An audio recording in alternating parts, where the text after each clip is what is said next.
And first of all, I actually want to say just a couple of minutes ago, JJ's grandparents, Kay and Larry Woodcock, just showed up here to the home getting a first look at this area. And we had a chance to briefly hear from Larry, and we'll show you guys, what they had to say coming up in our show. But obviously, a very emotional moment this evening, hearing from them as they're coming out here now facing the reality of what happened to these children. In the meantime, the sheriff's office still has a vehicle out here this evening on the property. They've still got the area roped off. They did, however, let the Daybell children back into the home this evening. With Chad in jail, the FBI and police gone. The Daybell family wastes no time packing up and moving furniture out of the house. Investigators have cleared out the area where they recovered remains, confirmed by family as belonging to JJ and Tylee, across the street. We've been very concerned the whole time for JJ and Tylee. Matthew Price has been watching as law enforcement spent 2 days digging, looking for evidence in an area of the yard Matt recognized now that he thinks back. We noticed they were having a few bonfires that were kind of out of the ordinary.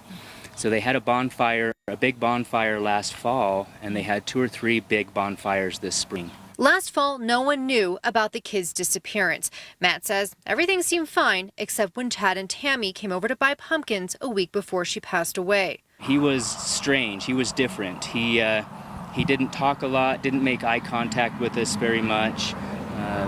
Normally he would. Eventually, Matt learned about Tylee and JJ and the investigation into Chad Daybell, his new wife Lori Vallow Daybell, the children's mother. He says Chad kept to himself the last couple months, barely leaving the house, until police kicked him out Tuesday morning to serve the search warrant. I saw his car take off down the road, headed south towards Rexburg, and just seconds later, the marked police cars had their lights and sirens and floored it to go catch him. Matt's neighbor of several years is now behind bars. A devastating discovery right across the street.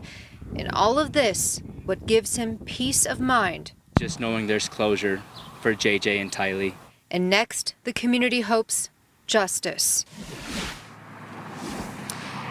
And of course, some of that closure coming with Kay and Larry coming out here this evening. We are going to show you coming up, what Larry had to say. But one thing he did say is in coming out here tonight, he didn't come out here to harass the family or confront the family in any way. He said right now it's about mending fences. And you could see in their faces, they're still just taking in this devastation, this pain, this reality that they're now feeling with JJ.